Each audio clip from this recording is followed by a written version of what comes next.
ওই দিন কাজে আমার হাতের ডাল রান্নাটা অনেক টেস্টি হয়েছিল। তারপর থেকে দিদন, মা আর দাদুর একই বায়না, আমার ঘরে মাছের মাথা আনা হলে তুই কিন্তু ডালটাই রান্না করে দিবি। এই যে আজকে সকাল সকাল দিদন মাছ নিয়ে এসেছে, মা মাছ কাটতে লেগে গেছে, আমি ঘরের কাজ গুছিয়ে স্নানটা করে নিয়েছি। এদিকে মা মাছ কেটে ধুয়ে একদম নুন হলুদ মাখিয়ে রেখেছে। তারপর আমার মা বলল আমাকে একটু এই পাঁপড়গুলো ভেজে দে।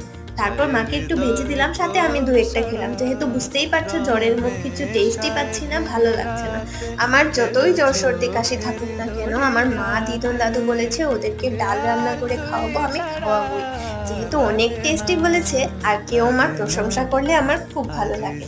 তা বলে আবার রান্নার প্রশংসা করেছে, বুঝতেই পারছো তোমরা আমার কতটুকু হ্যাপি হয়েছি। তারপর আর কি, আমি রান্না বান্নাতে লেগে গেছি। এই যে মাকে পাঁপড় ভাজি করে দিয়েছি, মা খাচ্ছে আর আমাকে সবকিছু রেডি করে দিচ্ছে। ছোট করে আলু কেটে দিয়েছিল মা, ওইটা দিয়ে মাছ রান্না করেছি, আর মাছের মুড়ো দিয়ে একটু ডাল